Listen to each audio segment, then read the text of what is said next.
Good afternoon, ladies and gentlemen. The title of this lecture, as you can see, is Exploring Structure. This is the second part because in the first part, previously, I tried to establish 3 points. The first one, if you remember, the sentence is not just a string of words, it's a structure, okay? And I provided you with different types of evidence that we can use to show that it is a structure, not just a sequence of words. The second point we have established is that some word strings can be shown to be self-contained constituents. A constituent is a group of words that behaves as one unit. The third point that we have established is that some tests, some diagnostics can be used to show that a certain group of words is a constituent. We call them diagnostics. We can also call them tests. We have explored two tests, substitution and displacement. So for today, we would like to learn how to use more tests, to prove that a group of words is a constituent. And the ones that we will be discussing today are question formation, ellipsis, another word for deletion, clifting, and coordination. Let me explain. Now, let's start with question formation. Now, I will give you some sentences, and I would like you to, in fact, I will give you questions, interrogative sentences, and I would like you to invent answers for them. Who have you invited to the party? One possible answer is John, my friends, etc. Now, John, my friend from college, my friend from College of Mineral Sciences. So each one of these four fragments can be used as an answer for this question that we are asking. So because we can use each one of these fragments to answer these questions, we can say that each one of them is a constituent. This is what I mean when I say that you can use a question formation to prove that a certain groupings of words are genuine constituents. So John is a constituent, my friend is a constituent, my friend from college is a constituent, my friend from College of Mineral Sciences is a constituent. Remember, ladies and gentlemen, that a constituent is indifferent to the number of words that we have within the fragment.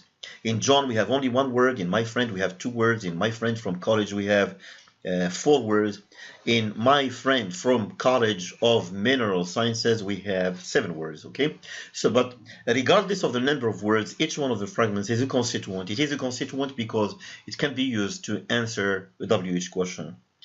Take another example. Who has invited you to the meeting? To the meeting. So any answer can be said to be a constituent. If you say, for example, John, then John is a constituent, my friend is a constituent, etc. What have you bought? What have you bought? An Indian meal or fish? Which do you prefer? Say, for example, fish. Fish and meal and fish. So each one of these answers can be said to be a constituent because it's a reaction, it's an answer for a WH question. Take the example of what have you bought. The answer may be some apples. So some apples is a constituent. Some delicious apples consisting of 3 words is a constituent. Some delicious apples from the south, that's a constituent. Some delicious apples from the south of Morocco, that's also a constituent. So any group of words, any fragment consisting of a number of words that can be used to answer any one of these WH questions can be said to be a constituent. So that's it then. One of the diagnostics of constituency is WH questions. So each one of these answers constitute a self-contained constituent. The WH question asks about a constituent. So question formation can be used as another diagnostic for constituency. Now, when we ask a WH question, we don't only move a WH word from its original position, from its canonical position, but we also introduce some minor changes. One example of these changes is what we call for example, when I say, what have you bought? In fact, I'm introducing 2 changes. You have bought some apples. Some apples is replaced with WH. I move the WH element to the initial position of the sentence, and then I I switch the auxiliary have with you.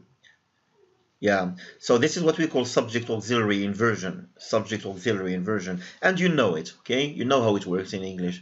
So we have subject auxiliary inversion, and in the interrogative sentences we take this what and we displace it, we move it to the initial position of the sentence. It leaves its canonical position and we place it somewhere else in the initial position of the sentence, okay? Not only this, in the interrogative sentence, some information is missing. So there is a variable, there is something that we are asking about. That's what we call variable. And the WH word is always about that variable. So these are the three things that we introduce to the sentence for us to get what we call an interrogative sentence. I'm saying this for a reason that I will come to explain in a moment, okay? So I will give you some sentences and I would like you to ask WH questions about each one of the underlined words, okay? Here's the first one. We will be using, our model sentence, which is the customer in the corner will order the drinks before the meal. So how can you ask a question about the customer in the corner? Yeah? So if your answer is who will order the drinks before the meal, then it's correct. Because we can ask a WH question about the customer in the corner, replacing it with WH. This means that the customer in the corner is a constituent. Again, this is what we mean when we say that WH question formation can be used to prove that a certain group of words is a constituent. The customer in the corner is a fragment consisting of how many words? The customer in the corner. So 5 words. But these 5 words function as one unit, as one self-contained unit that we can ask a WH question about. So it is a constituent. Yeah. Now take this one, the drinks. The customer in the corner will order the drinks before the meal. The drinks, if we would like to ask a question about the drinks, we should say, yeah, what do you think? Yeah, good. What will the customer in the corner order before the meal? What will the customer in the corner order before the meal? Because we can ask a question using the WH word what to ask a question about the drinks, then the drinks is itself a constituent. Again, this is what we mean when we say that any fragment that we can ask a question about using a WH word is itself a constituent. So the drinks is a constituent. Remember, ladies and gentlemen, that the customer in the corner, which now proved to be a constituent using a WH question, has already been proven to be a constituent when we use displacement. Remember when we replaced this fragment with the pronoun he. Same thing can be said about the drinks. We replace it with it. So you see that all the diagnostics work together to point out to the same fact, namely that this fragment is a constituent. Take this one, before the meal. Before the meal is a prepositional phrase headed by before, having the meal as a complement.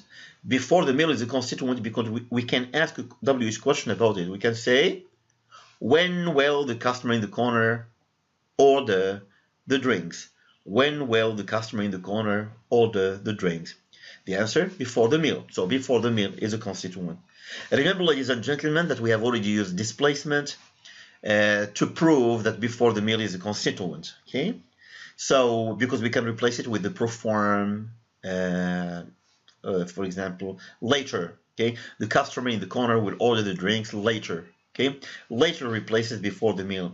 When that we use to ask a WH question also replaces before the meal. So for sure, before the meal is a constituent. Remember, the constituent is indifferent to the number of words. In this case, we have 3 words. Okay? So again, the same conclusion. Each one of these bracketed word strings constitute a self-contained constituent because we can ask a WH question about them. Yeah. So I will give you some examples and you tell me what we are asking a question about in each one of them, of the examples I'm giving you. Take this one. Okay. I think that would be the worst thing in the world for him, a family holiday. What's he going to do? Sit on the beach? Sit on the beach. Sit on the beach. What's he going to do? Sit on the beach. So what's he going to do? I mean, he's going to do different things. One of them is sit on the beach, which means that one of the possible answers for the question what's he going to do is sit on the beach. So sit on the beach is one of the possible answers for this WH question. The WH word that we are using, as you can see, is what, right? Is what. And one of the possible answers is sit on the beach. Because sit on the beach can be used as one of the answers, sit on the beach must be a constituent itself, okay?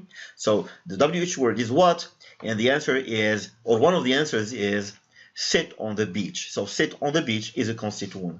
Can you guess which type of fragment of constituent is this one?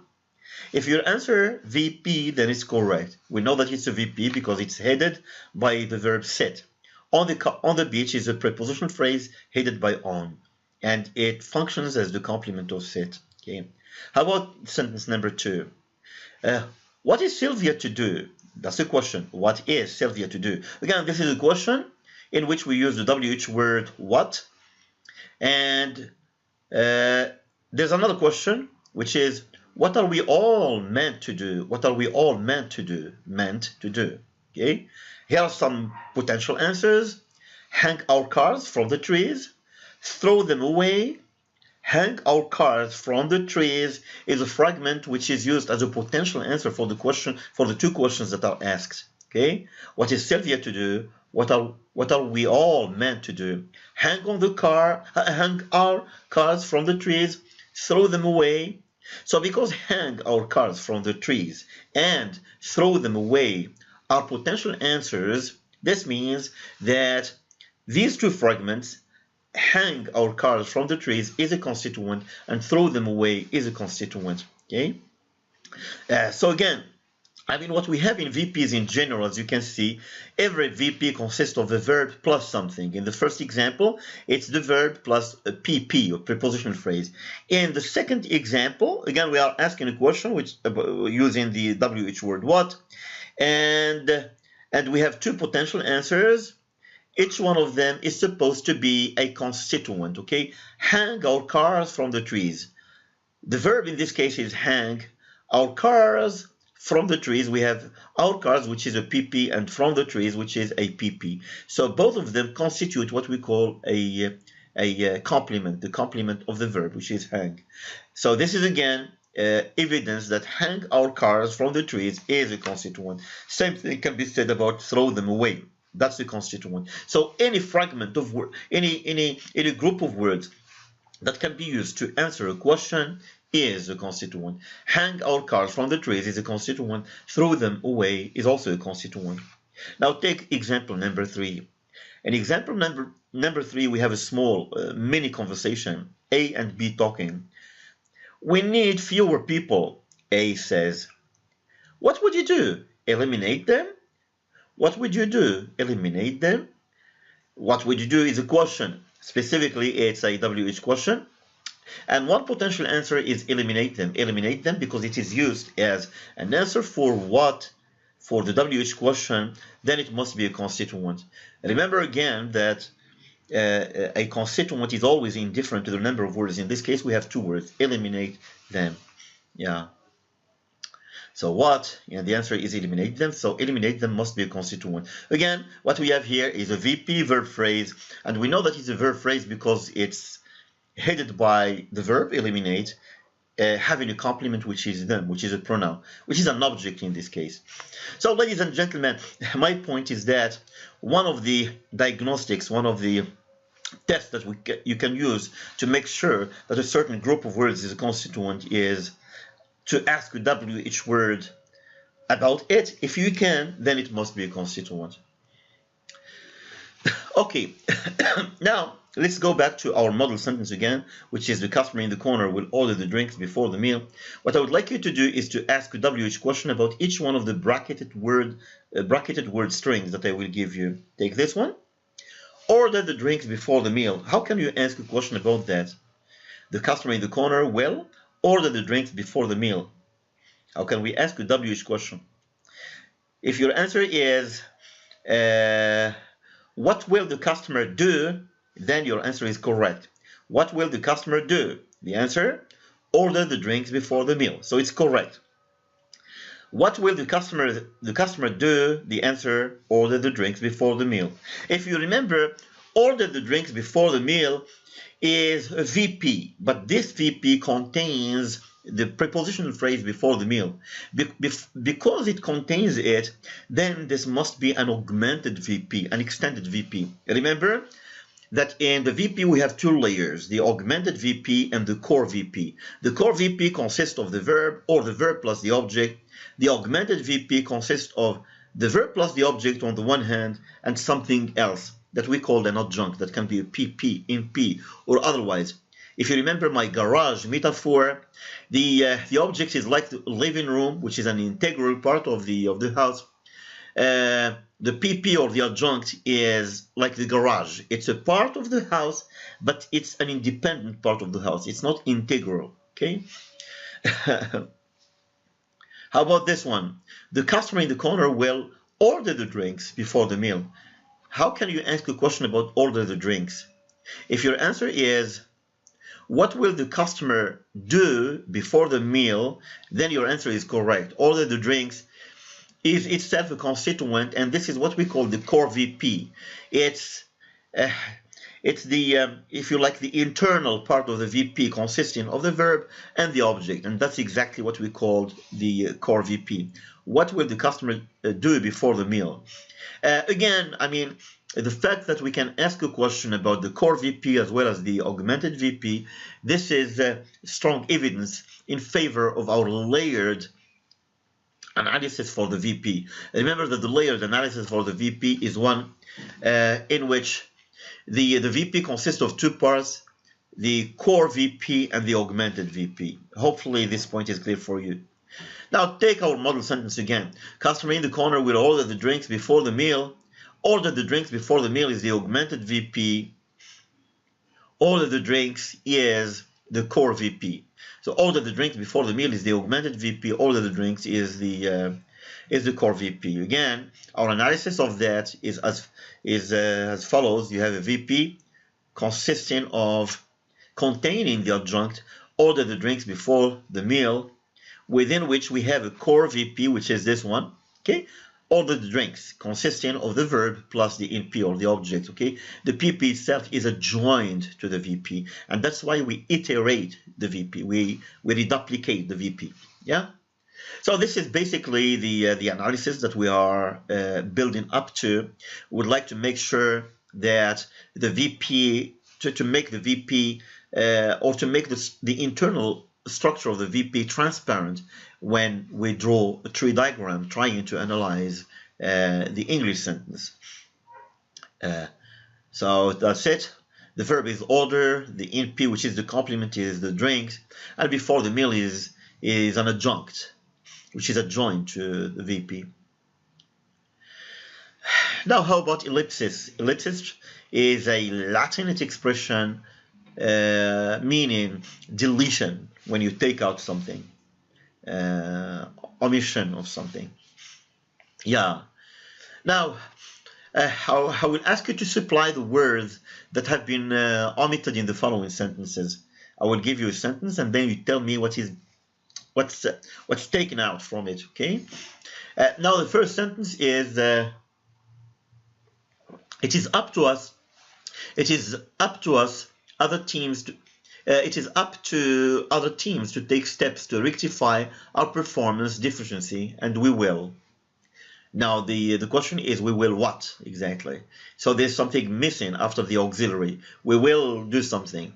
So there are two possibilities. The first one, will, is immediately followed by should be immediately followed by take steps to rectify our performance deficiency, or just rectify our performance deficiency. So I will first give you 4 sentences. I would like you to stop this video and tell me what is being omitted in each one of them, and what does it stand for. What is exactly taken away from the sentence, and what does it stand for in the sentence itself. Yeah, so just stop the video for a moment and work it out, please. Okay, now let us just work it out together. So in the first sentence, I mean, the fragment that has been deleted follows well. It might be, for example, rectify our performance deficiency. That's one possibility. Another possibility is take steps to rectify our performance deficiency. So this is, I mean, the sense in which the sentence is ambiguous. It has two possible meanings. I mean, we will take steps to rectify our performance deficiency, or just we will rectify our performance deficiency. And this is the reading, the interpretation of this sentence, which is represented in here. You must have noticed that, I mean, the element which is being bracketed is a VP. And we know that it's a VP because it's headed by the verb rectify, followed by some more structure, namely our performance deficiency, which is an NP. So that's a VP. So what we say here is that the VP is deleted. Notice that what is deleted is not the auxiliary plus the VP, but just the VP. This is further evidence that we can use to show that the VP in English is independent from the auxiliary. The auxiliary is retained. While the auxiliary is retained, the VP itself is deleted. Now, let us look at the second sentence. When the first ran for office 4 years ago, Government Gray Davis vowed to save California's old-growth forests. He hasn't, as Moloney sees it. Okay, he hasn't. Now, what has been deleted from this position, from this locus, immediately following hasn't. And what has been deleted should be save California's old-growth forest. What this empty place stands for is save California's old growth forest. So the original reading of the sentence is, of the second sentence is, he hasn't saved California's old growth forest. Again, this is an example of deletion. What has been deleted here is a VP, which is save California's old growth forest. We know that it is a VP because it's introduced by the verb save, and the rest is a complement, is an NP specifically. Again, this is evidence that we can use ellipsis to show that a certain group of words is a constituent. And again, we can use this sentence as evidence that the VP is independent from the auxiliary in the English language. The auxiliary is hasn't is not deleted, is retained, while the VP itself is deleted. Now look at the third sentence. In the third sentence, after all, Francisca's hardly in use anymore. We are all trying to forget her, as if we could, although we should. I can't.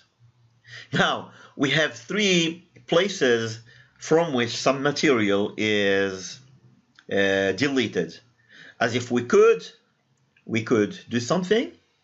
Although we should do something. I can't do something. And what has been deleted is certainly forget her.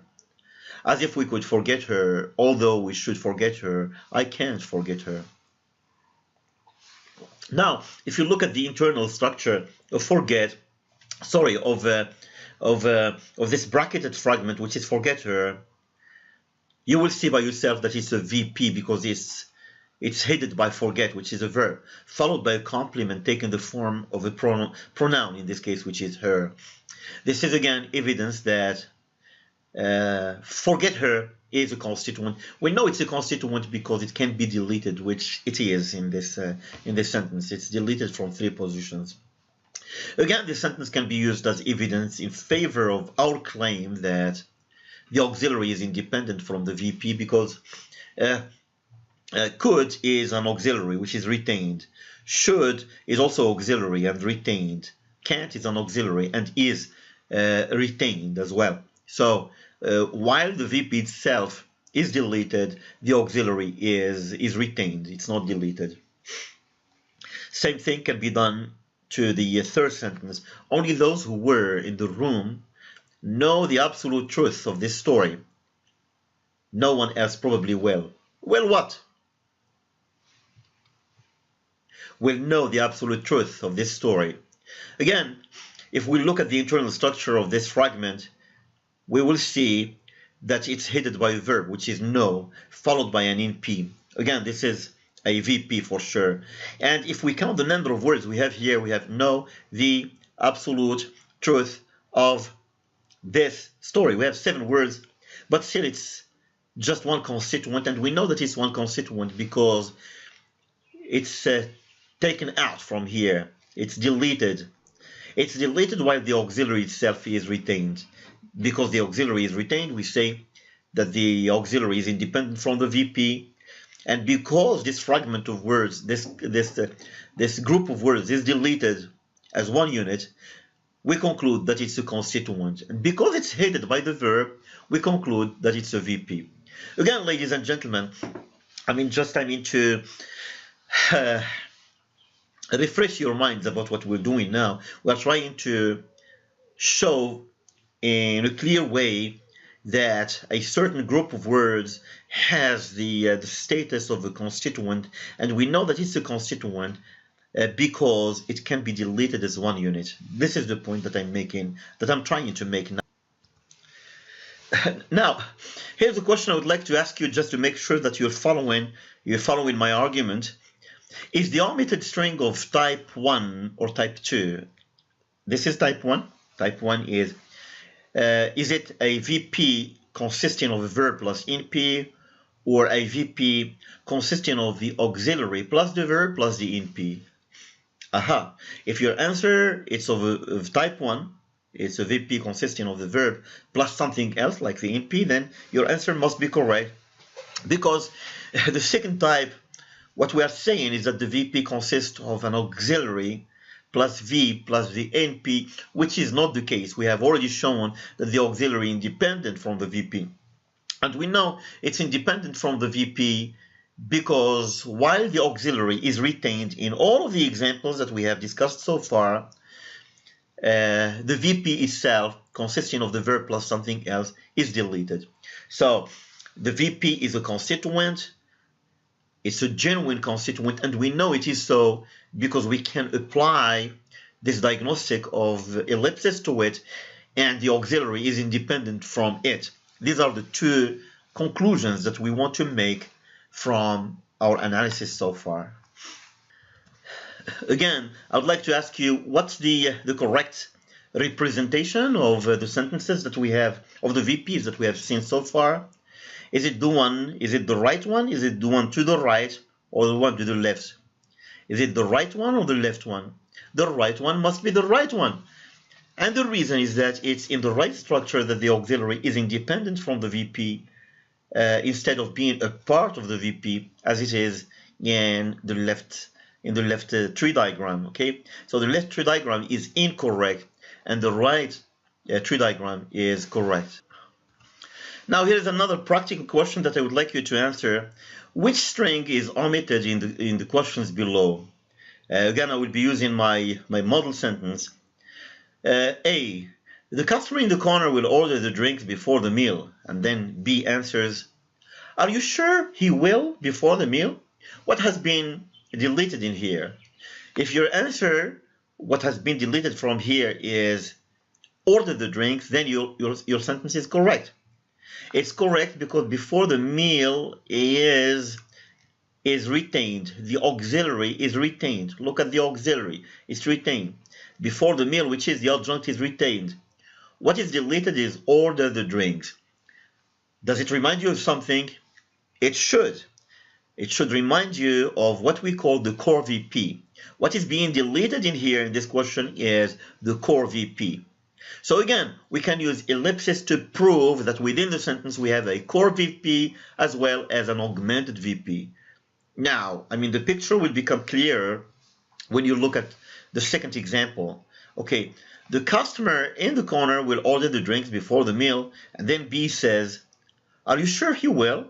He will what? If your answer is order the drinks before the meal, then it's correct. Yeah, order the drinks before the meal. Does this remind you of something? It should. It should remind you of what we call the augmented VP. Remember, the augmented VP is the VP plus an adjunct.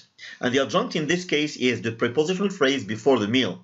Before the meal plus the VP, when we bring them together, it's like as if we are extending the VP to something which is bigger, which is what we call the augmented VP. Yeah.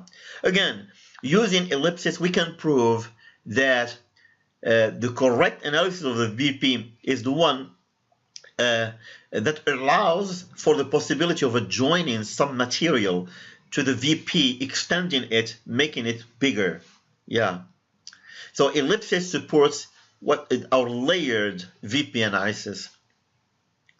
The customer in the corner will order the drinks before the meal. Order the drinks before the meal can be deleted, so it's a constituent on its own. And order the drinks can be deleted, proving that it's a constituent on its own. This is exactly what we have shown using the other diagnostics, the diagnostics that we have discussed so far. So again, this is our layered VP analysis. We have the augmented VP consisting of a core VP plus the adjunct, and then we have a smaller VP or a core VP consisting of the verb plus the object. Yeah. Again, order the drinks before the meal. So this is our analysis of the VP, and our conceptualization of it is such that we would like it to consist of different levels of analysis within the VP itself. Each one of them is a constituent on its own, and this is what we represent by iterating the VP.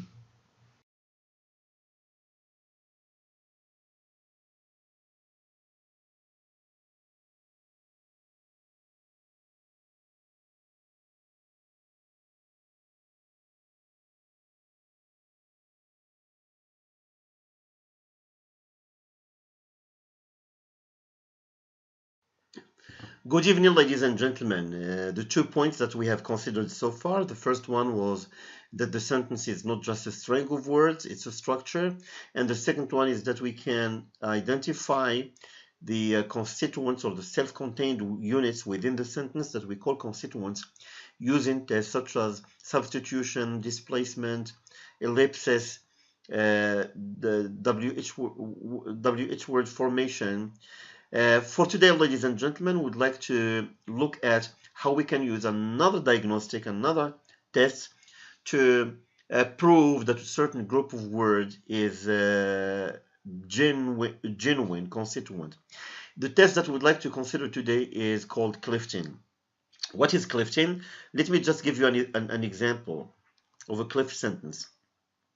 So first of all, clifting is a way of laying emphasis on one part of the sentence just to foreground it, to promote it, to foreground it as new information. Take the following example. When I say it was your car that John drove to work today, I imply that you know that John drove to work today, but you don't know which car he used. Okay, so what I'm telling you by this sentence is that it was your car that he used. So the new information for you is that it is your car. The old information for you, what you already know, is that John drove to work today. But what we don't know is which vehicle he used. Now I'm telling you, this is the new information for you. It's your car. So in terms of form, the clift sentence starts with an it followed by the verb to be in the tense of the sentence. Your car is new information, and that John drove to work today is old information. So the clift sentence is basically a new information followed by a new information item followed by an old information item. The new information item is the focus of the sentence. We also call it the focused phrase, or the focused noun phrase, or the focused prepositional phrase, etc. And then we have the old information, which is expressed by a clause. And the clause in this case is that John drove to work today. Again, in terms of form, clift sentence consists of a pronoun that doesn't mean anything. It's there just for syntactic reasons. We call it an expletive pronoun, or a dummy pronoun, or a pleonastic pronoun. It's there just, to satisfy some structural considerations in the sentence, followed by the verb to be in the tense of the sentence. This is basically what we call a cleft sentence. Cleft sentence. The process of placing your car in that position between the expletive and the verb to be on the one hand and the clause on the other hand, this process is called clifting. Now, compare this sentence with, this is a cleft sentence. Now, let us compare this cleft sentence with its canonical counterpart, with its flat counterpart, which is John drove your car to work. So in this sentence, we have no clifting. What is the part of this sentence which is clifted in the cleft sentence? In it was your car that John drove to work today. What is the part of the sentence which is clifted? Yes, the part of it which is clifted is your car. Because we can cleft your car, we conclude that your car is a constituent. The assumption is that only constituents can be clefted. Only constituents can be clefted. So we know that your car is a constituent because it can be replaced by a proform, because it can be deleted, because it can be, we can ask a WH question about it, because, but also because we can cleft it. So your car is clefted, so it's a constituent. The point is that only constituents can be clefted. So clefting can be used as a diagnostic for constituency.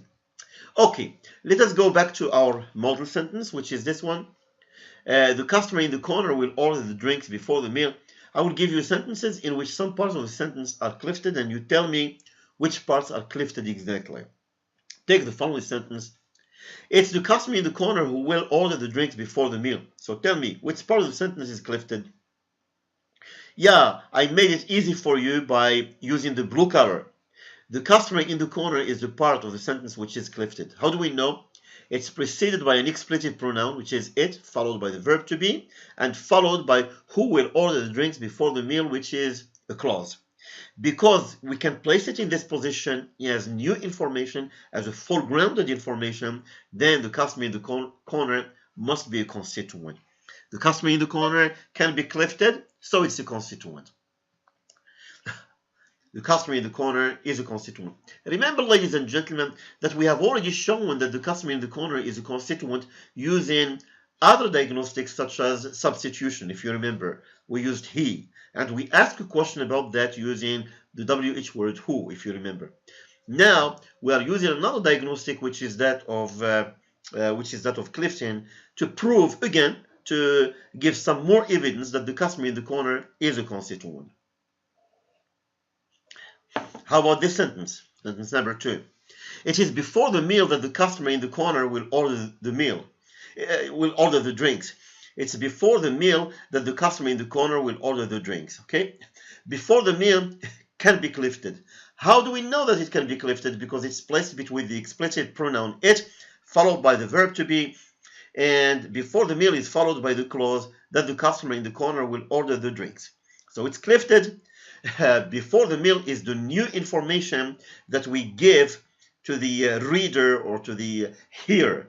We assume that he or she already knows that the customer in the corner will order the drinks, but he or she doesn't know that it's before the meal that he will do so. So before the meal is a clifted group of words. Because it can be clifted, then it's a constituent. So this is it. Before the meal is another constituent. Remember, ladies and gentlemen, that we can use other tests such as substitution to show that before the meal is a constituent, and we have already used it when we replaced it with the proform later. Okay? How about this one? It is the drinks that the customer in the corner will order. It is the drinks that the customer in the corner will order. Okay? The drinks is itself a constituent. How do we know it's a constituent? Because it can be preceded by the expletive pronoun it, followed by the verb to be, and the drinks itself is followed by the clause that the customer in the corner will order. So the drinks is clifted. It's clifted also because it's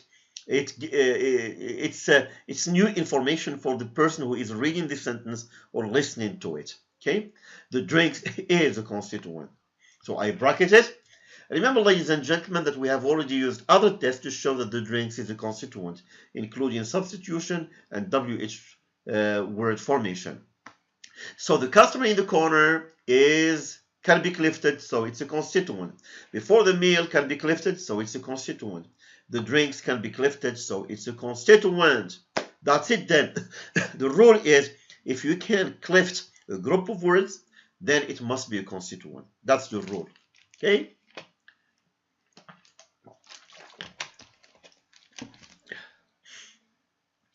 Okay. Now, one of the facts about standard English is that clifting cannot affect VP. This is another way of saying that VP's verb phrases cannot be clifted. They cannot be clifted in in standard English, but they can be clifted in other dialects of the English language.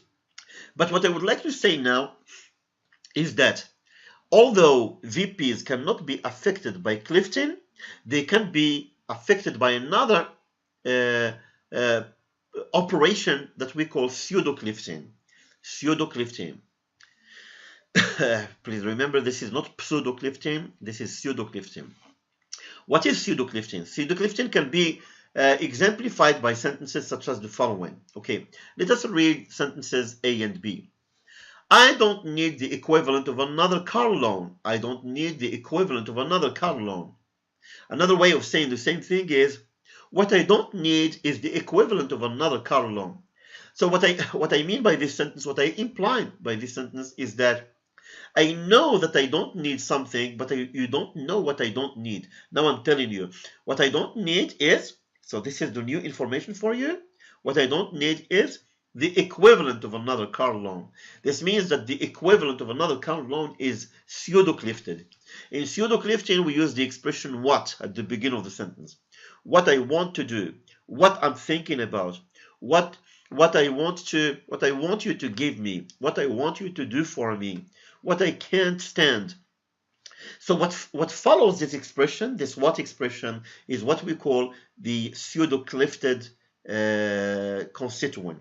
And any group of words that can be pseudo-clifted is a constituent. So the conclusion we'd like to draw from this is that the equivalent of another car loan is a constituent. How do we know it's a constituent? Because it can be pseudo-clifted. And it is the case that what is being pseudo-clifted in this case is a noun phrase, the equivalent of another car loan. Here's another example for you. You are saying the biblical law of reciprocity in Prince George's country. You are saying the biblical law of reciprocity in Prince George's country. What you are saying in Prince George's country is the biblical law of reciprocity. So what is pseudo-clifted in this case? If your sentence is the biblical law of reciprocity, then your answer is correct. This is the new information. This is the part of the sentence which follows the what expression. What you are saying in Prince George's country is, what is it? The biblical law of reciprocity. And as you can see, the pseudo-clifted part of the sentence in this case is a noun phrase again. Okay? So this is what we call pseudo-clifting. Pseudo-clifting starts with a what phrase. Clifting starts with an it plus verb to be phrase. Pseudo-clifting starts with a what phrase, okay? And we have the new information or the promoted information at the end of the sentence following the verb to be, okay? Is the biblical law of reciprocity. Some more examples. Okay, look at this example here. She needed someone to talk to. She needed someone to talk to. What she needed was someone to talk to. What she needed was someone to talk to.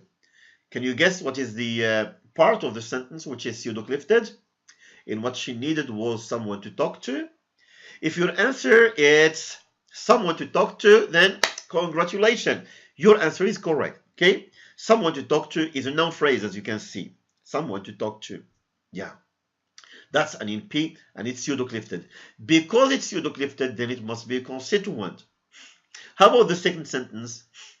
Please stop this video and try to reflect, to read the two sentences, A and B, these ones. You read them reflexively and tell me what is the part of the sentence which is pseudo-clifted.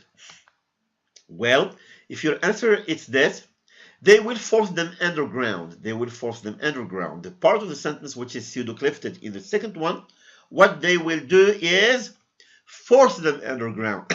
What they will do is, this is the what phrase, what they will do is force them underground.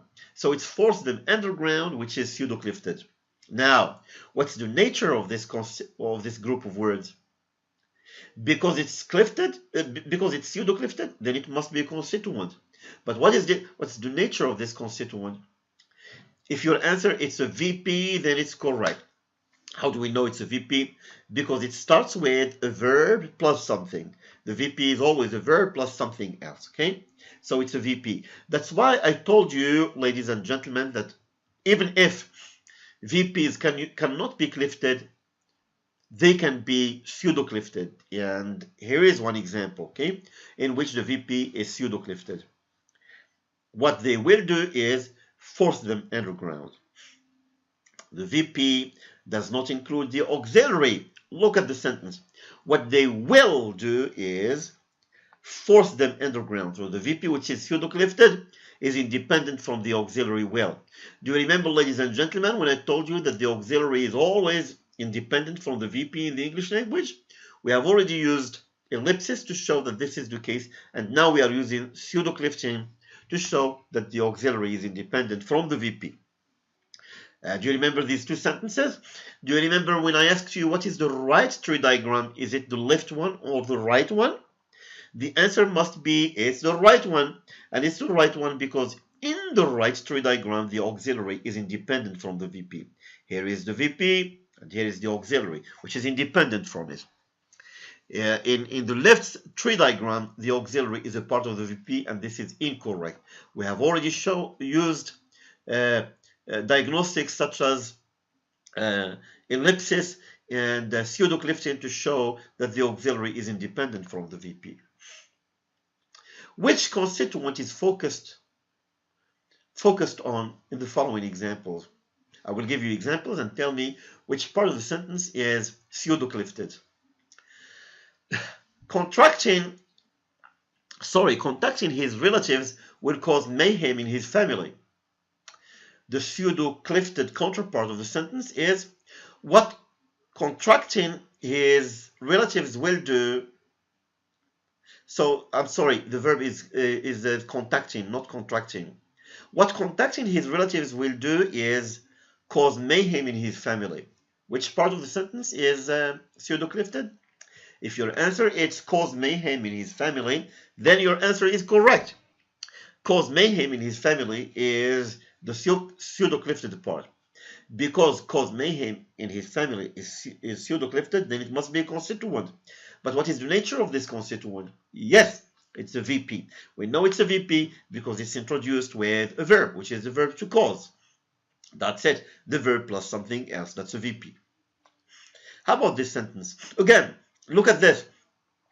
What contacting his relatives will do is cause mayhem in his family. Cause mayhem in his family is the VP. And look at the auxiliary. Again, it's independent. What contacting his relatives will do, first, will is independent from the VP, which is cause mayhem in his family. Again, the right one is the right one. The right tree diagram is the one in which the auxiliary is independent from the VP. Now, I will give you now 3 sentences. One of them, which is the third one, is ungrammatical. And I would like you to explain to me why it is ungrammatical.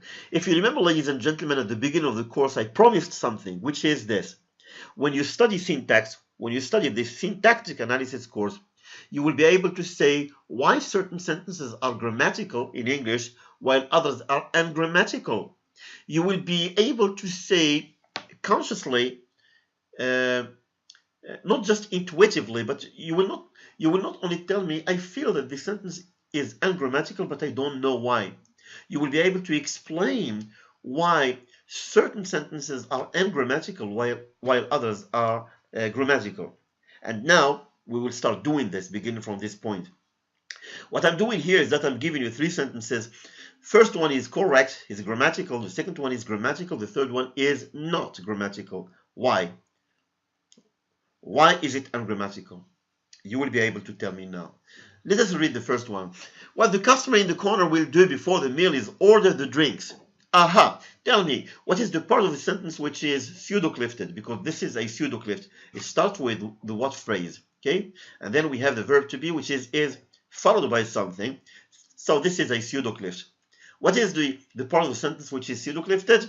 If your answer is order order the drinks, then your answer is correct. Order the drinks is the part of the sentence which is pseudo-clifted. What is the nature of this constituent which is pseudo-clifted here? Order the drinks. If your answer is a VP, then it's correct. But there is something to it that I would like you to add. Okay, not just VP, but I would like you to qualify which type of VP. Now, let us read the second sentence. What the customer in the corner will do is order the drinks before the meal. So what is the part of the sentence which is pseudo-clifted? Aha, yes, it's order the drinks before the meal. Again, this is a constituent. How do we know it's a constituent? Because we can pseudo-clift it. It is pseudo-clifted. Which type of constituent is it? It's a VP. Now, what is the difference between this VP, which is order the drinks before the meal, and just order the drinks? What is the difference between them? Yeah? Yes. If what you say is that the difference between them is that order the drinks is a core VP, while order the drinks before the meal is an augmented VP, then congratulations. That's it. And you can see, ladies and gentlemen, that both of them can be pseudo-clifted, which means that each one of them is a constituent on its own. And this is what I have been telling you when I was trying to make it clear for you guys that within the VP we have two layers.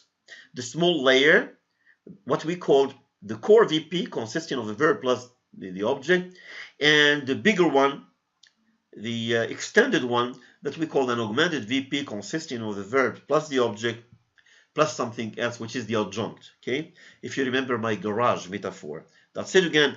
We are using again the pseudo-clifting to show the same thing, to prove the same thing, namely that within the VP we have two layers, the small one and the big one, the core VP and the extended VP, or the augmented VP. How about sentence number 3? What is the part of this sentence which is pseudo-clifted? What the customer in the corner will do is will order the drinks before the meal.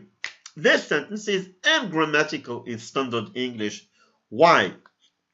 Look at the part of the sentence which is pseudo-clifted. Will order the drinks before the meal. What's wrong with this? What we are pseudo-clifting is will plus order the drinks before the meal, which is an augmented VP. The auxiliary plus the VP. We have already proven that the auxiliary is independent from the VP. But what we have here is that we bring them together as if they were the same constituent, which they are not. Will is one constituent and the VP is a different constituent, and they cannot be pseudo-clifted together because they are not the same constituent, they are different constituents. This is why this sentence is ungrammatical. It's ungrammatical because we are pseudo-clifting a group of words which is not a constituent. What we have here is two distinct constituents. That's it then. If this is your answer, this means that you have already started explaining why some sentences in English are ungrammatical while others, like 1 and 2, are grammatical. Good job. So this is the structure of sentence number 3. In the VP, we include the auxiliary in the VP, and this is incorrect. This cannot be done in the English language. Again, I mean, the right sentence, the right tree diagram is the one to the right. The right one is the right one. Identify the pseudo-clifted constituents in the following examples. Okay? I'm giving you sentences and I would like you to identify the pseudo-clifted parts, which are constituents.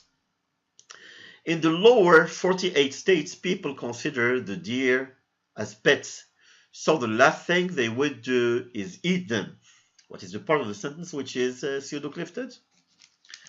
If your answer is eat them, then your answer is correct. Yeah, eat them. in them is a VP. You see, we said that the VP cannot be clifted, but it can be pseudo clifted. And here is another example in which the VP is pseudo clifted. How about sentence number 2? All Pastor Edgar Chacon wanted to do, he says now, was protect the children. Which part of the sentence is pseudo clifted? If your answer is protect the children, then it's correct again. How do we know? We know because we know that it's a VP because it's introduced with the verb protect. Protect the children is VP, which is pseudo clifted. How about this one, sentence number 3? All we can do is do it well. All we can do is do it well. All we can do is do it well. Which part is pseudo clifted? Do it well, very good. Yes, do it well is a VP again, and it's pseudo clifted. So you see, ladies and gentlemen, the rule is if you can pseudo clift a certain group of words within the sentence, then that group of words is a constituent. The VP can be pseudo clifted. It cannot be clifted in standard English, but it can be pseudo clifted. Now, coordination. Coordination is the easiest test to understand. Okay, coordination simply means if we know that a certain group of words is a constituent and we coordinate it with another group of words, then the second group of words must be a constituent too. It's also a constituent. Here are some examples. Take our model sentence. The customer in the corner will order the drinks and the dessert before the meal. The customer in the corner will order the drinks and the dessert before the meal. What are the two parts of this sentence that are coordinated by the coordinating conjunction and? Remember that we have the coordinating conjunctions we have in English are summarized, are abbreviated as fanboys, and you know them. For and so, etc. Okay, or etc. Okay. So here we have the coordinating conjunction and. What does it coordinate? Yes, it coordinates the drinks and the dessert okay? So because we already know that the drinks is a constituent, the dessert must be a constituent too. The rule is if a group of words is coordinated with the constituent, then it must be a constituent too, just like the constituent with which it is coordinated. Now, I will give you some examples and you tell me which constituents are coordinated in the examples I'm giving you.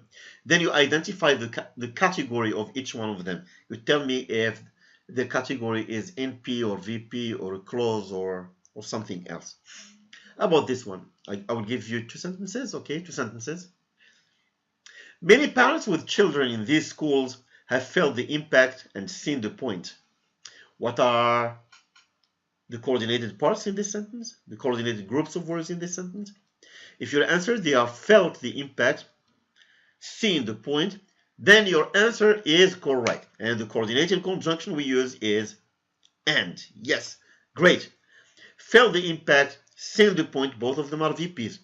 Did you notice something? Have is an auxiliary and it's independent from both of them. Okay? We have one auxiliary and 2 VPs, which means that the auxiliary is independent from both of them, from felt the impact and from seeing the point. Okay, so we have 2 coordinated VPs, so each one of the 2 groups must be a constituent. How about the second one? Jones said urban sprawl and heightened environmental concerns were imposing increased limits on US military activities in Western Europe and driving up costs. So what are the parts of this sentence that are coordinated? Yes, imposing increased limits on US military activities in Western Europe, that's the first one. Driving up costs, that's the second one. Each one of them is a VP on its own. How do we know it's a VP? The first one is a VP which is introduced with the verb imposing. The second one is a VP introduced with the verb driving. Look at where the auxiliary is independent from both of them again. Amber, the auxiliary is independent from the VP. It is not a part of the VP. Some more examples. I'm giving you 2 examples. What are the coordinated constituents in them? Being in Europe does not tend to mean that public transport is functional, that public health care is not considered a dangerous pipe dream, and that education is valued. What are the three parts that are coordinated in this sentence? Stop the video and give yourself some time to think about what is being coordinated in this sentence. If your answer is that public transport is functional, that's the first one. That public health care is not considered a dangerous pipe dream, that's the second one. That education is valued, that's the third one. I'm using three colors just to distinguish the three parts that are coordinated. Because that public transport is functional can be coordinated with that public health care is not considered a dangerous pipe dream, can be coordinated with that education is valued. So the three groups of words are constituent. What is the nature, what is the category of each one of them? Yes, each one of them is a clause. This is a that clause. That clause because it's introduced with a that. Yeah, so that clauses are constituents. How do we know they are constituents? Because they can be coordinated. The coordinated conjunction we are using now is and. How about sentence number 2? Among the larger issues here are why this happened at all, who allowed it to happen, and why the law reinforcement refused to intervene even after it was clear that a great injustice was occurring. So what are the three parts again that are coordinated in this case? Stop the video and give it some thought.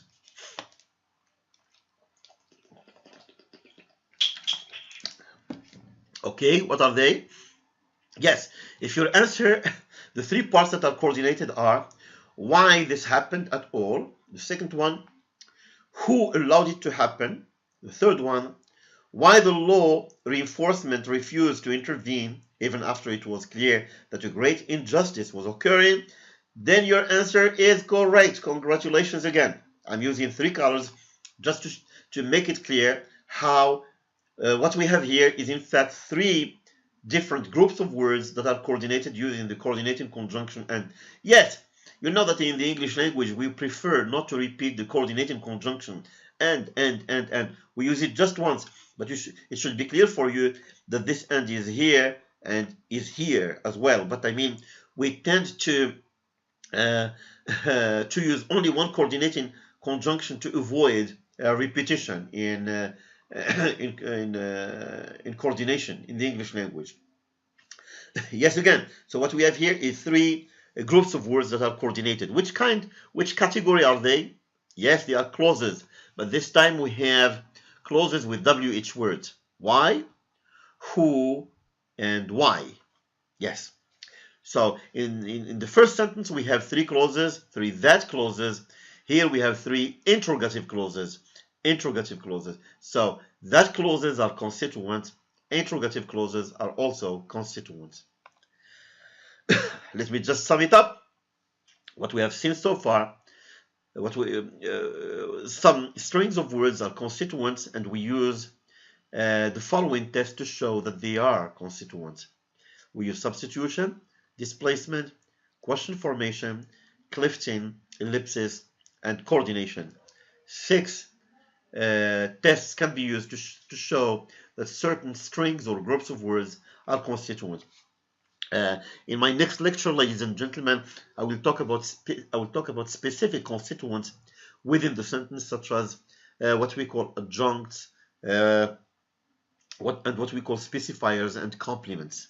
So, see you in my next lecture. Bye.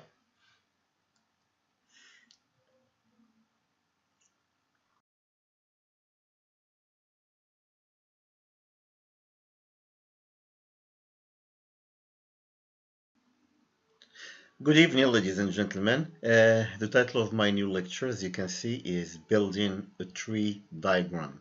What do we exactly mean by a tree diagram? By a tree diagram, another term which is used for tree diagram is phrase marker. The function of a tree diagram is to do three things, okay?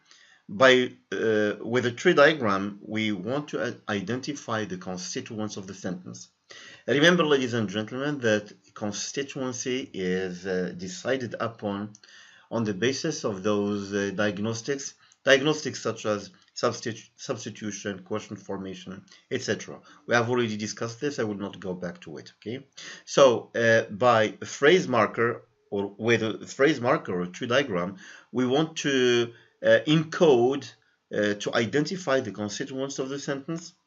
We want to determine which constituents are adjuncts, which are specifiers, and which are complements. I have already talked about adjuncts, specifiers, and complements. Okay.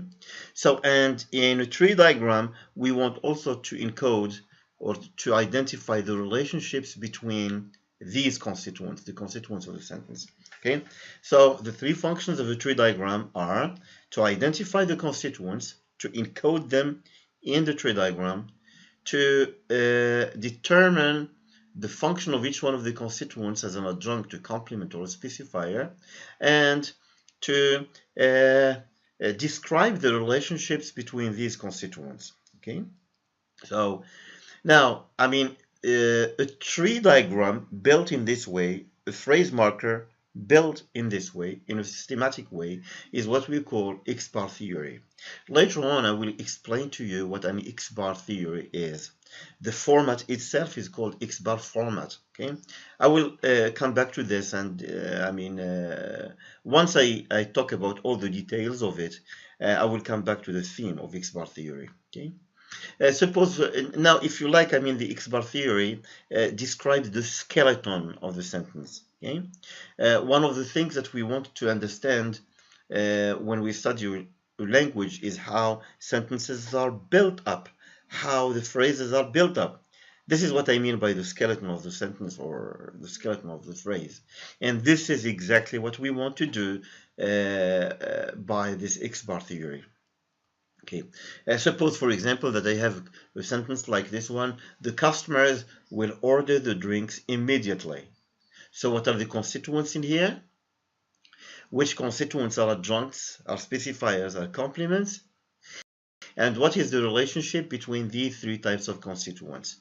That's exactly what we want to do when we build an X-bar theory. This may be a little bit abstract, a little bit confusing at the beginning, but as we go into details, things will become clearer for you. Why do we need an X-bar theory? Suppose, for example, that we would like to construct a robot, let's say a program, computer program, okay? And we want this robot to do a number of tasks. For example, we want this robot to translate from one language to another. For the program to translate from one language to another, then this robot should be equipped with an understanding of the structure of the language from which we translate, the source language, and the structure of the language to which we translate the target language. Okay, so if this robot is not equipped with these structures, it will not be possible for it to translate from one language to another. Okay, but imagine, for example, that we have one universal format, one universal structure. Okay, if this is the case, then all that this program has to do is to use the structure that it already has to differentiate between the first language and the second language. Okay, imagine, for example, that we want this robot to communicate with us. Okay, we would like to have a talking machine, a machine that can talk to us, that can communicate with us. Again, for us to have this robot, which is always possible, is to program this computer with. One of the things that we need to program this computer with is this X-bar format, the structure of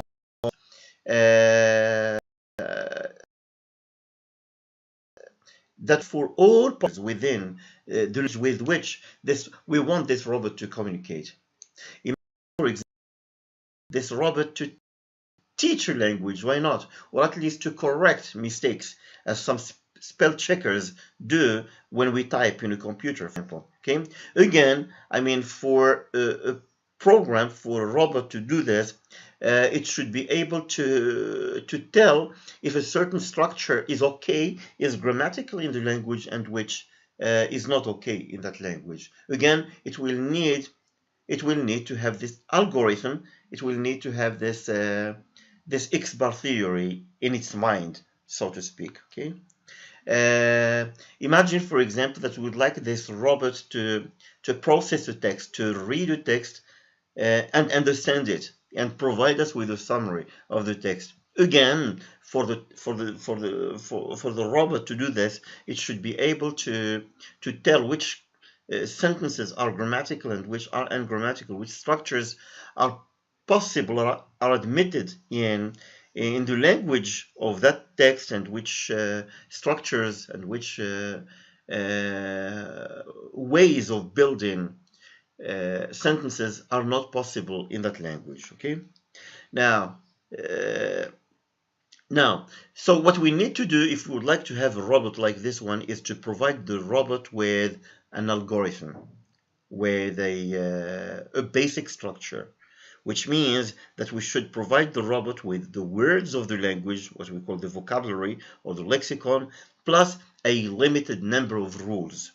And this is the key point in here. Okay, the rules of grammar should be limited. However complex language is, the number of rules that we have should be very, very limited. Okay, and for the program to work well, we should provide it with a limited number of processes or grammatical rules.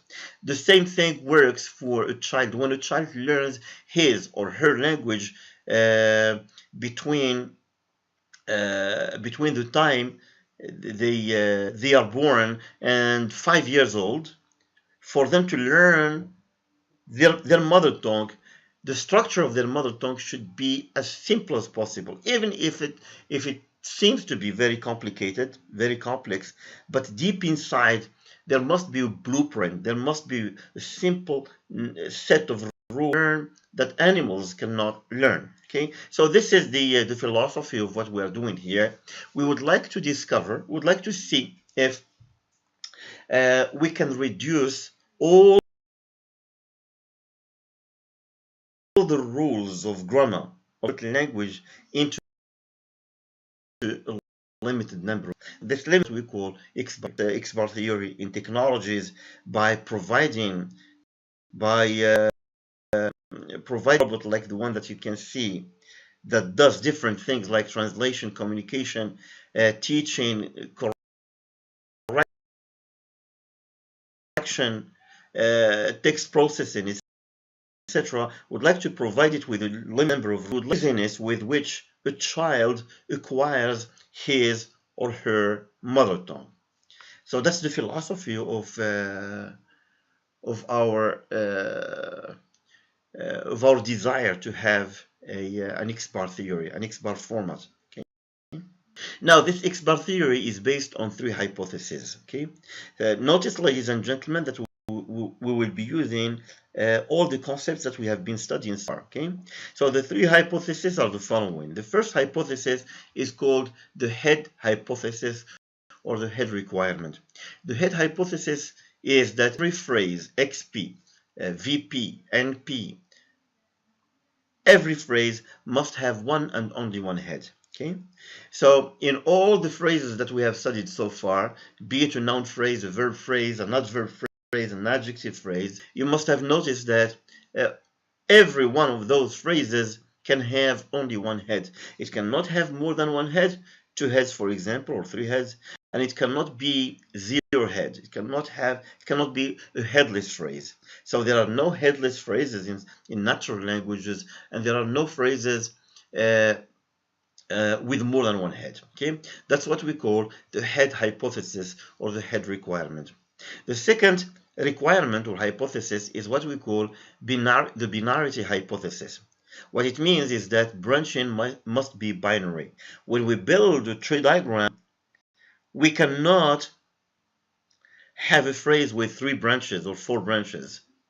Yes, when we say that branching must be binary, it can be less than 2 branches. It can be 1, but it cannot have more than 2 branches.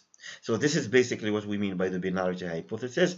Again, this is a hypothesis on the simplicity of language, even if language is so complex, but because the child can learn his mother tongue with ease between the time he is or she is born and 5 years old, what we call the critical period. I mean, they can learn it with ease. This means that there must be something with language, and the most minimal the minimal assumption is to assume that branching is binary.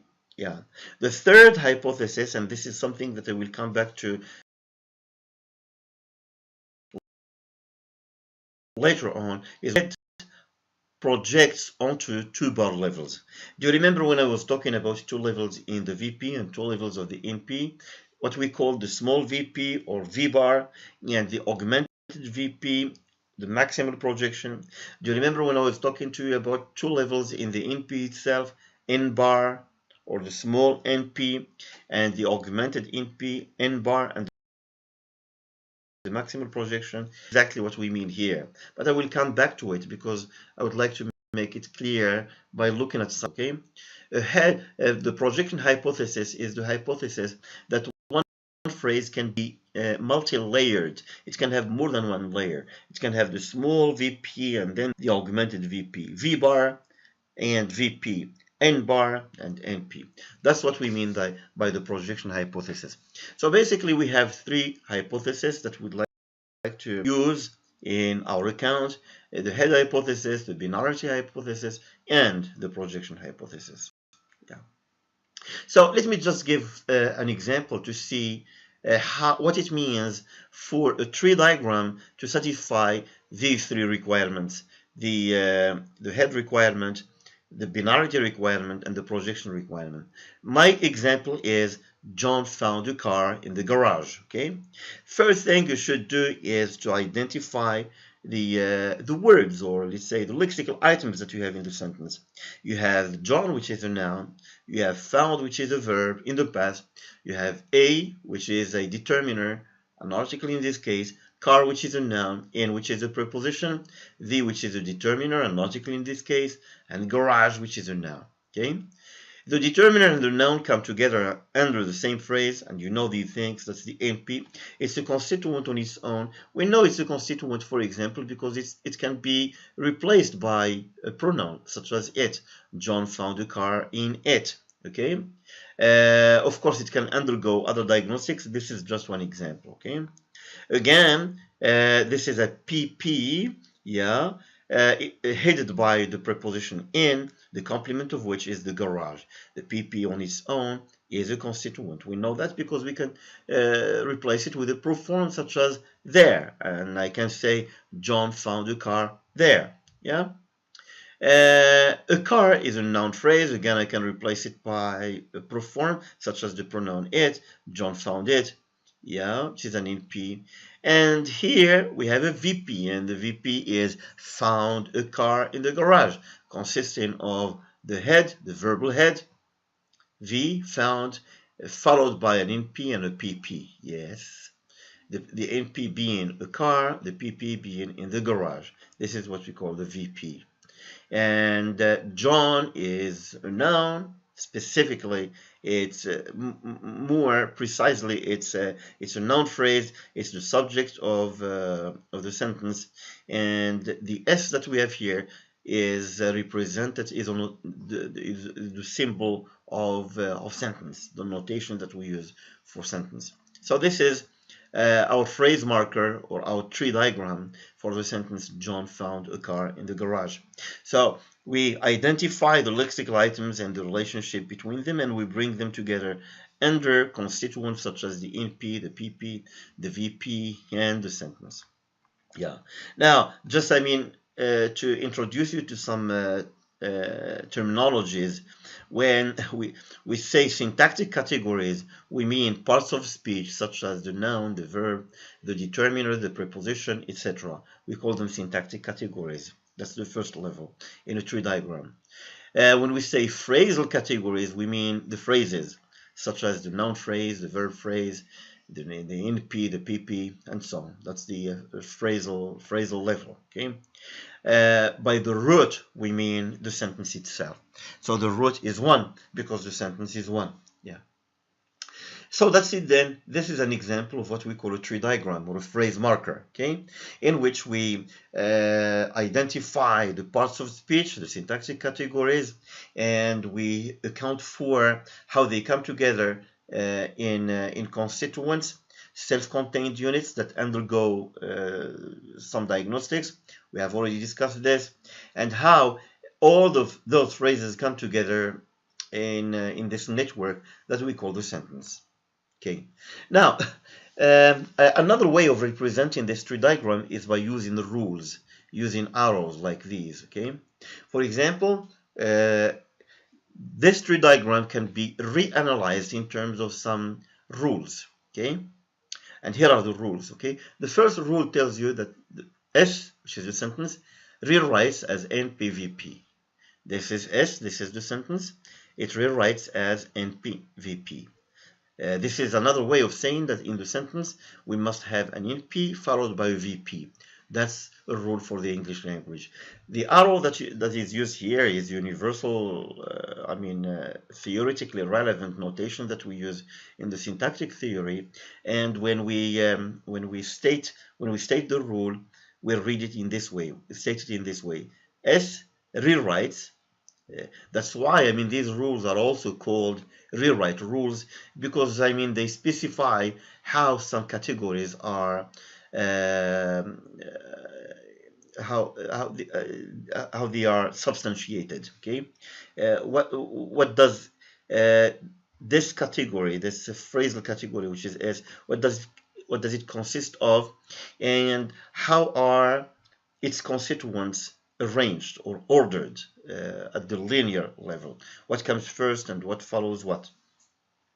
Okay, now the second rule is NP rewrites as det, which is determiner, N. Yeah, this is another way of saying that the NP consists of a determiner followed by a noun. This is exactly what we have in the garage, what we have in a car. But why do we put det between parentheses? We do so because the det itself is optional. This is what we witness in this noun phrase, which is John. It's a noun phrase on its own, but it doesn't go with any determiner.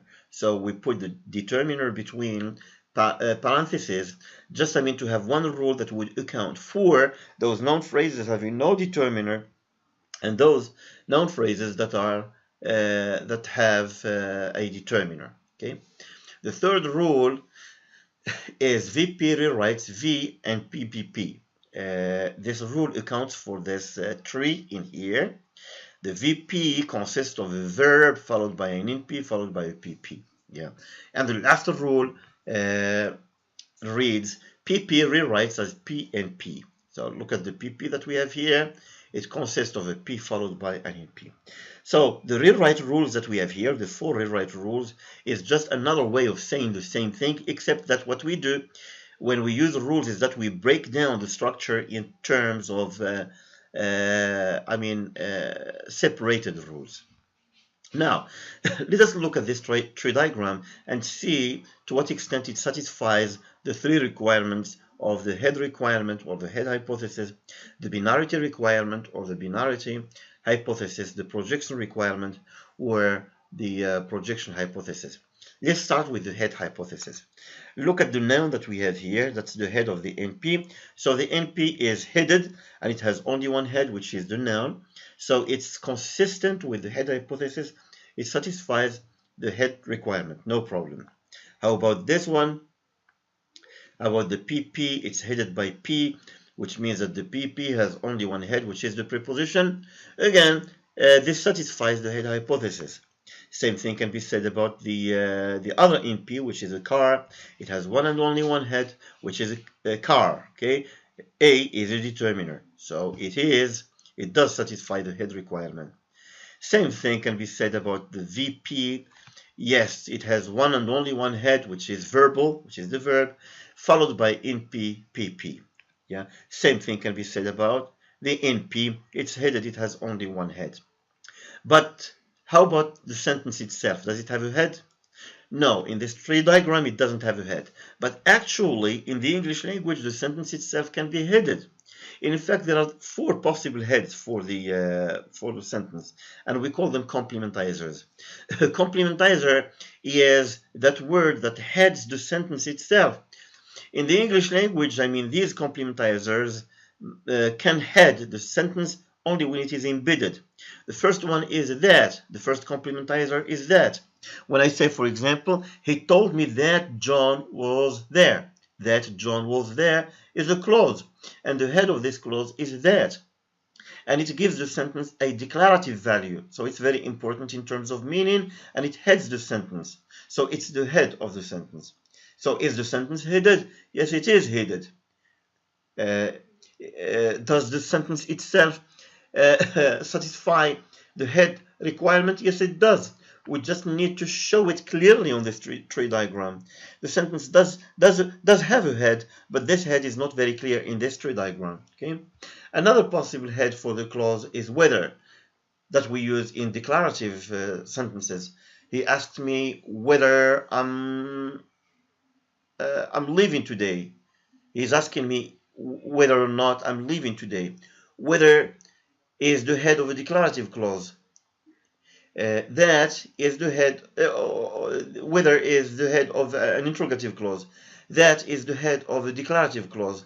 What they have in common is, number one, both of them can introduce a clause, and both of them determine the meaning of the whole sentence. They have scope over the sentence as a whole.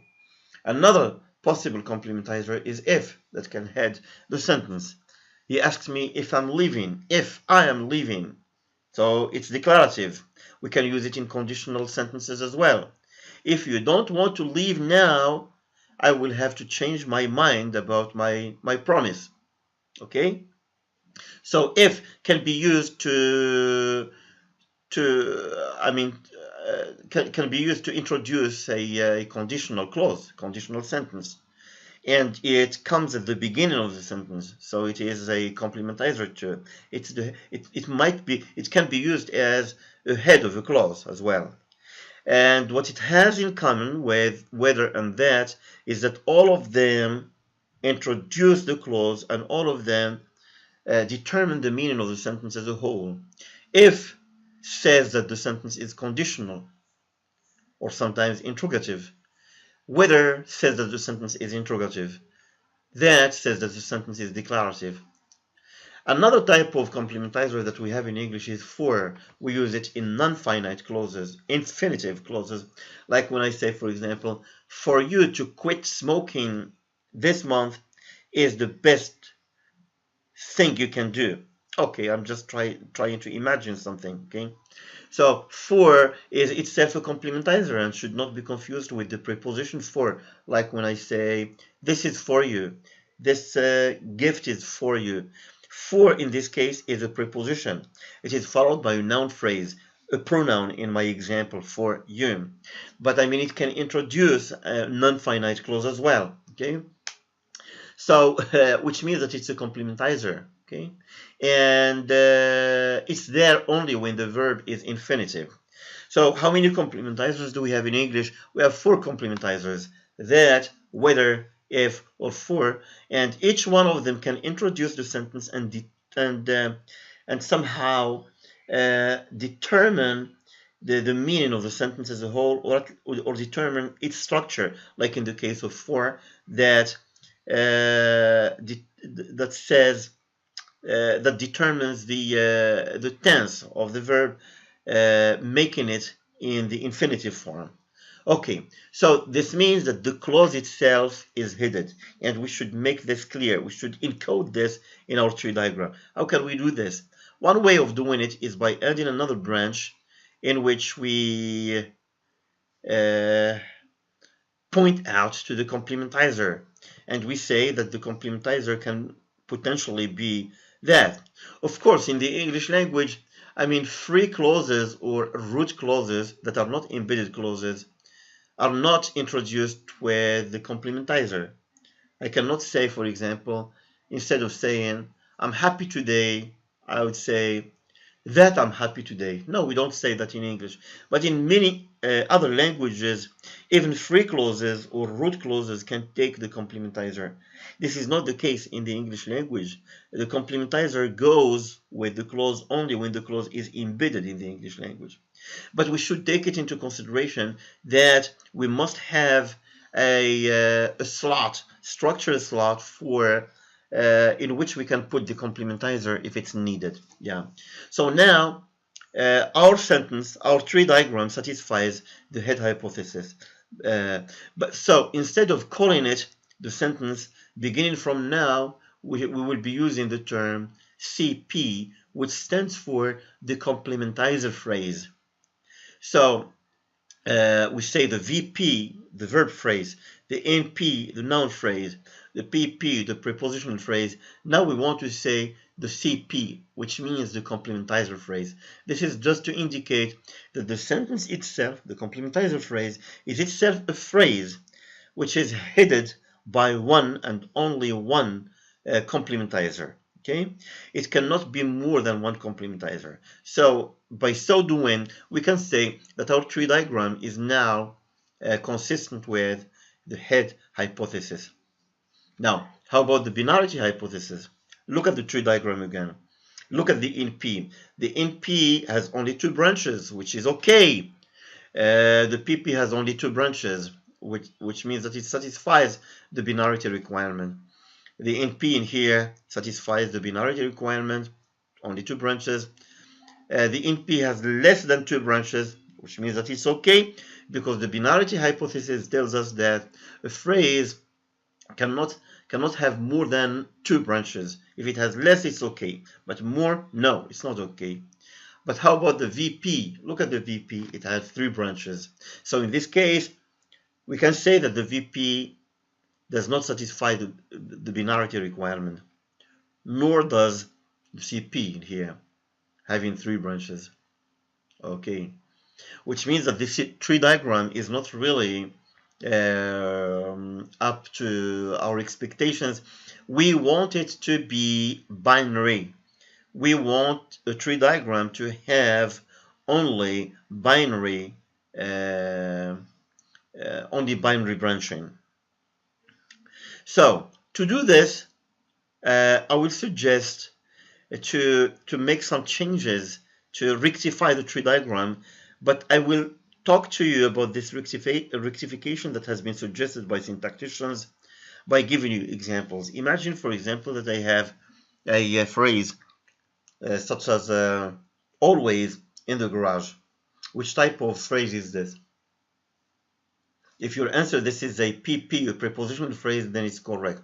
What's the head of it? It's the noun, which is a preposition. And then the complement of it is the garage. Yes, so what we have here is a preposition plus its complement, which is the garage. So P and the NP, both of them, using the projection hypothesis, is P bar. Remember, when we studied the structure of the VP, it turned out that we have two layers. The first layer is that of V bar, what we called the small VP, and the second layer is that of VP, which is the augmented VP. Same thing should apply to the preposition. Yeah. So, and then, I mean, the whole PP is modified by a not verb phrase, which is always. Okay. So what we want to say then is that the PP itself has a not verb specifying the meaning of the preposition phrase, which is a P bar. Now let me introduce you to the terminology that we use in syntactic analysis. Okay, the NP is the complement. That's the term that we use. That a part of the sentence that specifies the meaning of the PP, specifies the place, the time of it, okay, is called a specifier. We have already studied specifiers, so I will not go back to this again. Okay, so we have a specifier. The PP itself is the maximal projection because it's the highest node in our analysis, our syntactic analysis of the PP. Yeah. and the P is called the head. So I hope now that because we will be using these terms, okay, I hope you will be able to remember them. Okay, so we have the head, which is the P, we have the complement, which is the NP, we have what specifies the meaning preceding it is called the specifier, and then we have a maximal projection. Is the branching here binary? Yes, it is. Is it does it satisfy the head requirement? Yes, it does, because it has one and only one head, which is P. And does it respect the projection hypothesis? It does, because we have two layers of projection, the P bar and the PP. The P bar and the maximal projection. That's it. That's an example with the PP. Now, it works this way. We have a head, and then this head takes a complement, and the 1 bar level is itself X that projects onto X bar. It must have a specifier. Let's call it YP. The YP can be any phrase, okay? And then this projects onto XP. See? So this is the structure of the phrase. This is the skeleton of the phrase, so to speak. Again, the ZP is the complement, the YP is the specifier, the XP is the maximal projection, X is the head. And again, if you would like to use the rules, rewrite rules rather than the tree diagram, we can say that the XP, which is the maximal projection, rewrites as YP X bar, YP X bar, and X bar itself rewrites as XZP, XZP. So that's the X bar format. This is an X bar format. It applies to the PP. Now, let's consider the case of the CP, what we call the CP, the complementizer phrase, which is the sentence. Again, this is an embed. Remember that the English sentence take a complementizer such as that, whether F or for, only when it's embedded. That's why I'm using the 3 dots here. That's the irrelevant part of the sentence, and it starts from here. This is an embedded clause. Okay, that he will come. That he will come. Again, the head is C, which is that, and the complement of the head of the complementizer is what we will call an IP or an info P, inflection phrase. By I or inflection, we simply mean the auxiliary.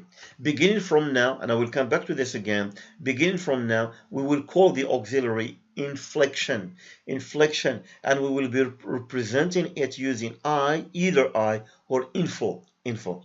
So the complement of C of the complementizer is IP, yeah?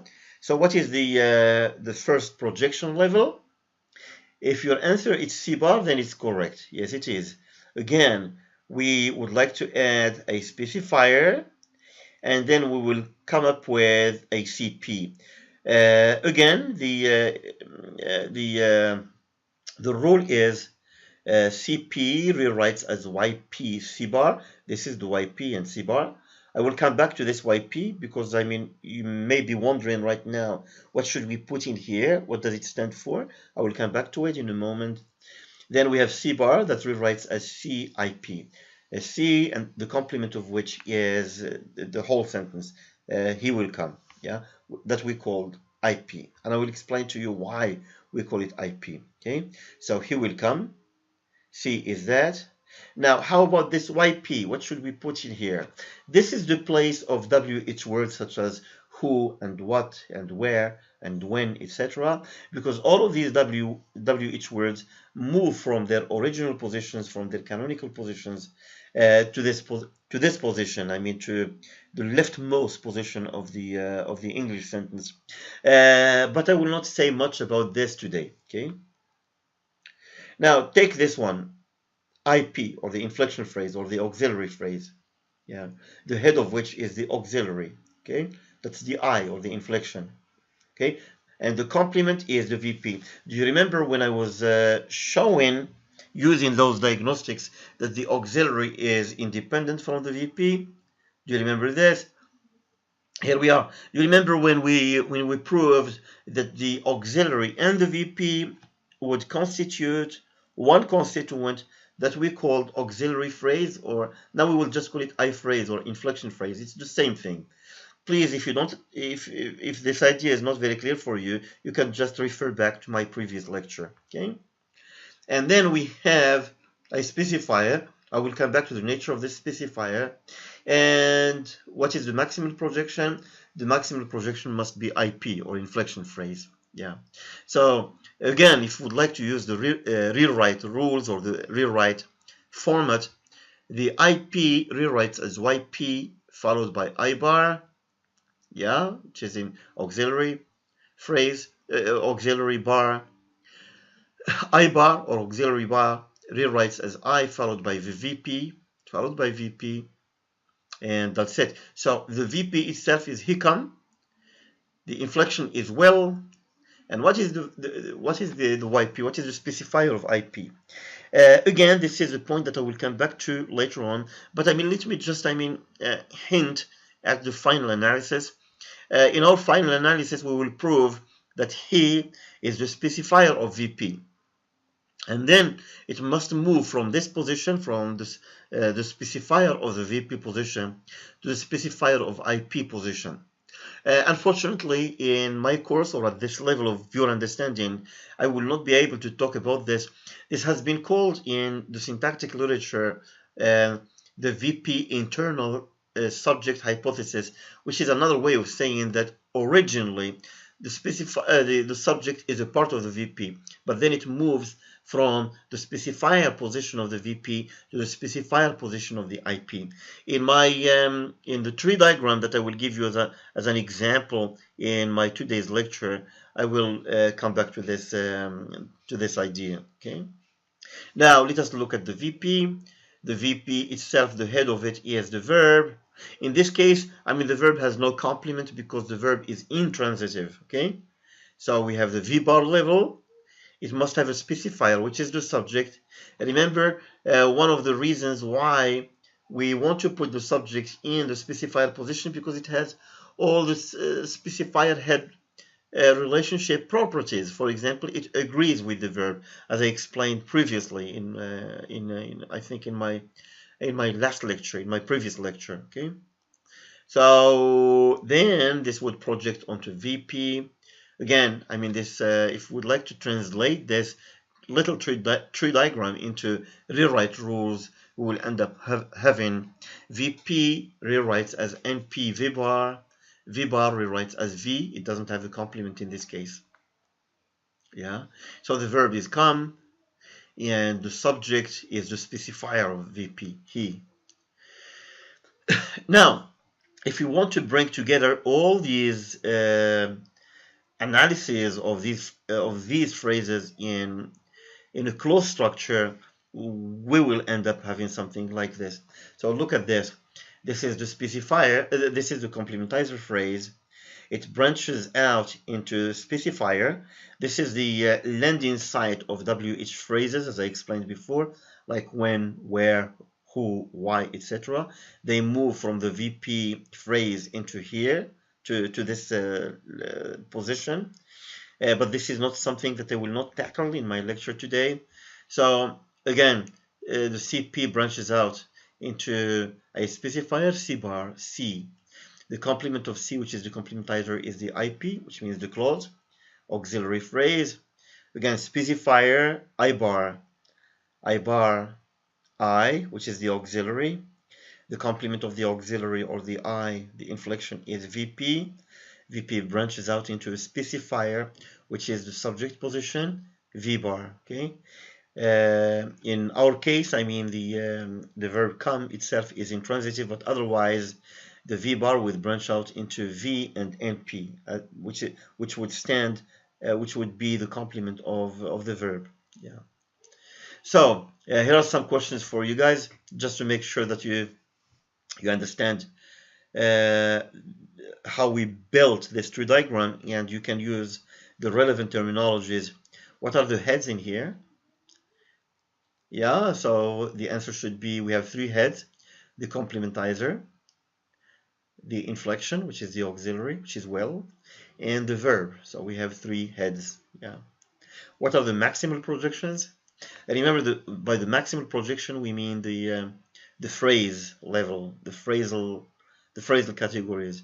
So we have the CP, which is the maximal projection of C, of the complementizer. We have the IP, which is the maximal projection of I. We have the VP, which is the maximal projection of V. So each head must have a maximal projection. So which means that each head must have two projections, the one bar level, like V bar, like I bar, like C bar, and the maximal projection like the VP and the IP and the CP. This is specifically what we called the projection hypothesis.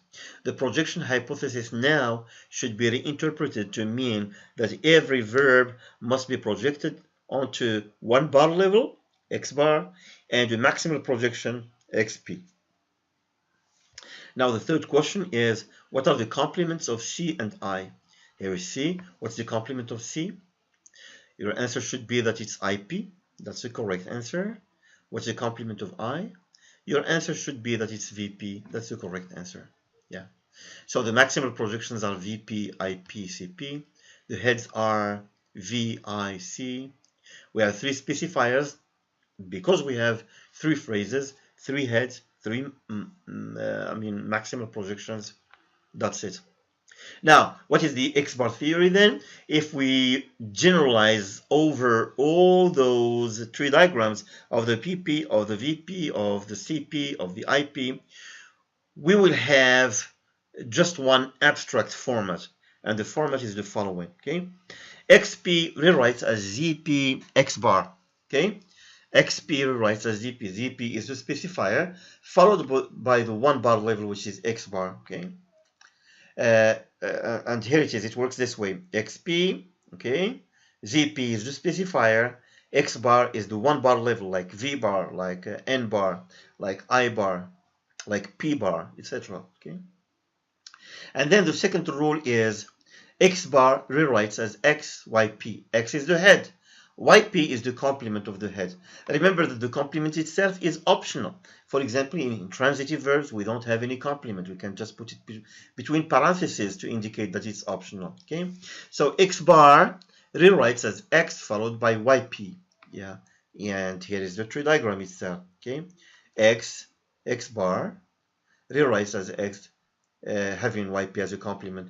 So XP rewrites as ZP X bar, ZP being the specifier, X bar being the one bar level. X bar rewrites as X, which is the head, having a complement, which is YP. Okay. The third rule is XP rewrites as AP, XP, AP. What is this? Okay, what's this? What do we mean by that? Okay. So XP rewrites as XP, AP. What do we mean by this? By this rule, we would like to make sure that we can adjoin something to the level of XP. I have already talked about adjunction. Okay, so we would like to make sure that adjunction can be done to the XP level as well as to the X bar level. Okay, and I will not be able to justify why we can have adjunction to the XP level at this stage, but I just want to give you this rule because we may need it in our analysis. Okay, so remember that we have two types of adjunction, left adjunction and right adjunction. Okay, so what we have here is a right adjunction. We are adjoining AP to the right of XP. Look at the iteration. We are iterating XP just to make sure that AP is a segment. If you remember my garage metaphor, it's a part of it, but it's somehow independent from it. Okay, so we can also have left adjunction as we have in this new tree diagram. In the first one we have XP, YP, but we can also have AP, XP. Okay, again, I mean, it's XP which iterates, and the AP is left adjoined to it. Okay, we would like to make sure that we also have a rule for adjunction at the X bar level itself. Look, X bar rewrites as AP, X bar, AP. This is another way of saying that we can bring an adjunct and adjoin it to the X bar level like this. Okay, so X bar, we can iterate it, okay? Adjoining an adverb, a PP, any type of adjunct to it. Now it's X bar that iterates, as you can see. But we can have left adjunction as well as right adjunction. In this case, we have left adjunction. In the first one, we had right adjunction. Now left adjunction. Let's go back to our robot again. As I told you at the beginning, for us, I mean, to program a robot to use language, but you use it in communication, in translation, in any other language task. So we want to make sure that this robot has a limited number of rules in its mind, so to speak. Okay, we would like to instruct this robot to translate, to teach language by correcting some fragments of it if they are incorrect, by translating from one language to another. But for us to do this, we should make sure that it has a limited number of rules, because if the number of rules that it has is not finite, is infinite, then the robot will not be able to use it. Okay, if the number of the rules that we have is infinite, no child will be able to learn his or her mother tongue within 5 years. That would be an impossible task. Okay, so now we can say that this X bar format applies not only to the English language but to other languages as well. Okay, the claim is that this X bar format is somehow universal. It applies to all the existing languages, and because it does apply to all the existing languages, all that we need to do is to instruct our robot by putting these rules in his mind, okay, and by getting him to put words from different languages, okay, and by so doing, our robot will be communicating in different languages, in different languages, and even translating from one language to another language. So that's the idea. Okay, here is an exercise for you guys. I would like to give you, how many sentences? I would like to give you 4 sentences, and I want you to build a tree diagram for each one of them, okay? The customers will order the drinks. Look at this sentence. So the customers is the subject, the verb is order, it has one inflection, one auxiliary, which is well, and the object, which is a part of the VP, is the drinks, the head of which is drink, and the specifier of which is the determiner. Okay, so please, I would like you to build a tree diagram for each one of these, but to help you, I will do one of them for you, which is number 2. Okay, the customers will order the drinks immediately. Okay, so if you would like to draw a tree diagram for a sentence, analyzing it syntactically, what it takes is the following. Number 1, make sure to have a blank sheet. Okay, a full blank sheet. Okay, number 2, please write the sentence at the bottom of the sheet. Yeah, and then you start by the word level, or by the lexical categories. Okay, how many words do we have here? How many lexical categories we have here? We have the, which is a determiner. That's the first part of your analysis. Customers, which is a noun. Will, which is an info, an auxiliary, an inflection. Order, which is a verb. The, which is a determiner. Drinks, which is a noun. Immediately, which is an adverb. Okay, and then you should start combining the words together in constituents. For example, I mean, customers should project onto n bar in accordance with the projection hypothesis. Remember that in every noun phrase we should have 2 layers or 2 levels, the 1 bar level and the maximal projection. We want to use the X bar format. Okay, and the determiner is the specifier. I have already explained to you in my previous lecture why we want to take determiners as specifiers, and this is our NP. I'm putting this specifier here just to remind you that every XP, the NP in this case, must have a specifier. Please don't forget the specifier, even if it's empty, even if there is no actually there is no specifier there. Okay, you should put it there just to remind yourself that there may be a specifier. If it's not there, then maybe a specifier in another phrase. Okay. Same thing for the drinks, which is also a noun phrase. I project the n onto n bar. The determinant itself is specifier, and we'll end up having an NP. Again, I'm putting this spec here just as a reminder for you. The adverb should project onto adv bar, just like n bar, v bar, and then add phrase. Add phrase is the adverb phrase. So here we have a verb that should project onto v bar in accordance with the to satisfy the projection requirement. The NP itself is the complement of the verb, so that's a v bar. Okay, what we call a small VP. Now we don't say the small VP anymore. We use a more sophisticated term, which is v bar. Okay. So here we have an adverb, which is an adjunct. Okay, which means that we need to iterate the v bar. So you iterate the v bar just to adjoin adverb phrase to v bar. Is this a right adjunction or left adjunction? Of course, this is a right adjunction. Yeah. This is the VP level, the maximal projection. If you once you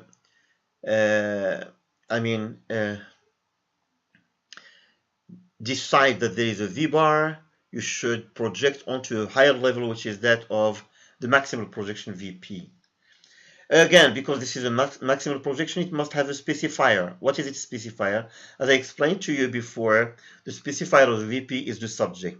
But the subject must move, because it must move from this position to this position. To the leftmost position of the sentence, as I explained before. I'm using this phi symbol just to indicate that something has moved from here. This is the trace of the subject position. Okay, it has moved from this position to the position of the leftmost position in the sentence. So this is in fact the VP, the customers. Okay. Now here we have the VP. The VP is the complement of the info. Yeah. So and then we would project it onto info bar. So info is the head, the complement of which is the VP. Remember, the X bar format says that the X bar rewrites as X followed by its complement. And the X in this case is info. It projects onto info bar. So the info bar should dominate the info and VP, its complement, the VP. Yeah. So now we should project it onto info P, which is the maximal projection. Because it's a maximal projection, it must have a specifier. What is the specifier of the inflection? This is the point I was trying to explain, and this is what I meant by the leftmost position to which the subject moves. In fact, the subject moves from the specifier position, from the specifier of VP to the specifier of info phrase. Okay, so the specifier of info phrase is the subject, which is the customers. Now this is a detailed analysis of the sentence. The customers will order the drinks immediately. Please try to apply this to the other sentences, to the other 3 sentences that I gave you. Please, if you have any questions about this, please let me know. You can send me your analysis of the 3 sentences that I gave you, and I will come back to this to help you to build more tree diagrams for more sentences in my next lecture. Thank you very much. See you next time. Bye.